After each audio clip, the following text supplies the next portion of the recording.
À la fois aquarium, musée et centre de soins, Kélonia est un lieu dédié exclusivement aux tortues marines. Situé à l'île de la Réunion, en plein océan Indien, fief de ces créatures exceptionnelles.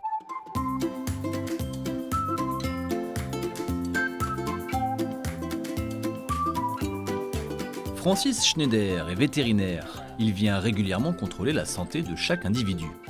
Alors, arrêt des aérosols le 9. Ouais, ça fait quand même déjà 11 jours. Il faudrait penser à la repeser pour voir. Et donc elle laisse rien à l'autre. Ouais. J'essaie de séparer. Mais bon, tu vois bien que CD04 est en train de manger la part de CG01. On vérifie déjà si elles prennent du poids, donc si elles mangent, si elles continuent à se développer. Là, elles sont en pleine phase de croissance. Donc ce qui ne serait pas normal, c'est qu'elles maigrissent. Donc là, elles prennent bien du poids. Après, on vérifie aussi qu'il n'y ait pas de lésion de morsure au niveau du cou, au niveau des nageoires. Là, elle flotte un peu de l'arrière. Ouais, on dirait, ouais. Ah oui, elle flotte. Là, Ouais. elle flotte beaucoup. Ouais. Ouais, elle flotte. Ouais. Donc là, déjà, les bains d'eau douce plus l'ensoil. Ouais, plus dans l'eau douce. Et sinon, radio. Ok. Si elle flotte sur l'arrière, on a plutôt un blocage digestif. On doit avoir des gaz dans le tube digestif et un transit qui se fait mal. Si elle flotte de l'avant ou sur un côté, c'est plutôt un problème pulmonaire. La plupart des résidents sont des accidentés de la mer. Certains percutés par des bateaux, d'autres pêchés par erreur.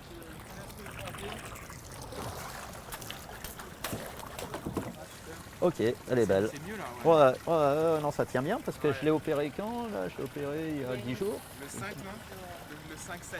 Donc là, pour Rita, l'hameçon se trouvait sous la bifurcation bronchique, au niveau du cœur et juste avant l'estomac. Donc c'était très, très, très profond. On a réussi à l'extraire et Rita va bien. Donc je pense qu'elle sera relâchée d'ici 2-3 mois. Un autre problème impacte les tortues, la pollution plastique. Pendant 2 mois, donc, on retrouve dans les bassins du centre de soins ces plastiques dans les crottes. Donc on peut avoir des bouchons, on peut avoir des fois des brosses à dents, on a eu des briquets, on a eu des couteaux en plastique. On a plein de tout petits morceaux de plastique également qui flottent un peu en mer. Et on a de plus en plus de tortues qui relâchent ça donc, quand elles arrivent ici en fait. 80% des tortues auraient du plastique dans l'estomac. Mais à partir d'un certain seuil, elles succombent. Ici, les tortues sont bien nourries, soignées, dorlotées. Mais l'objectif est bien qu'elles retournent en mer une fois guéries. Et c'est le cas aujourd'hui pour Karine, qui a passé moins d'1 an dans le centre après avoir été opérée. Alors ma belle, Voilà. bonjour. Bonjour. C'est aussi l'occasion de raconter son histoire à des enfants pour les sensibiliser. On l'a opéré donc le 3 janvier. Après, bon, en général, on essaie de les relâcher au bout de 4 mois. C'est notre futur, les enfants. Hein, donc, je pense que c'est vraiment très, très important pour eux qui voient ça. Hein. Cette tortue-là va pondre dans quelques années et les petits de cette tortue vivront quand eux seront adultes, en fait. Hein. C'est avec une aide d'honneur que cette tortue va retrouver son milieu naturel. Un dernier regard avant de se jeter à l'eau.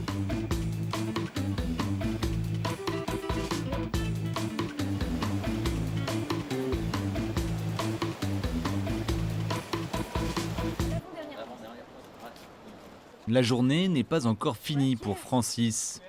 Toute une équipe doit se déplacer à quelques kilomètres du centre de soins.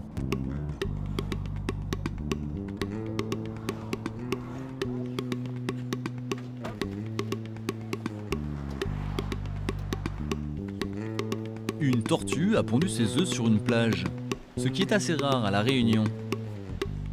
Pourtant, il va falloir les déterrer. Le gros problème, c'est que c'est très près de la mer et qu'on est en plein hiver austral, donc on peut avoir des fortes houles et les vagues peuvent remonter jusqu'ici et inonder le nid et dans ce cas-là, on n'aura pas d'éclosion.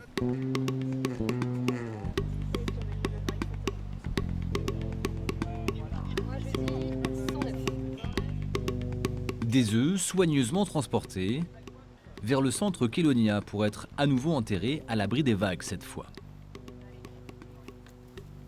Pour Francis, être vétérinaire, c'est un apprentissage perpétuel. Ce qui est vrai aujourd'hui, on se rend compte, n'est peut-être pas vrai demain et on peut encore améliorer des choses. Grâce à lui et l'équipe du centre Kélonia, chaque année, une trentaine de tortues sont soignées et relâchées en mer.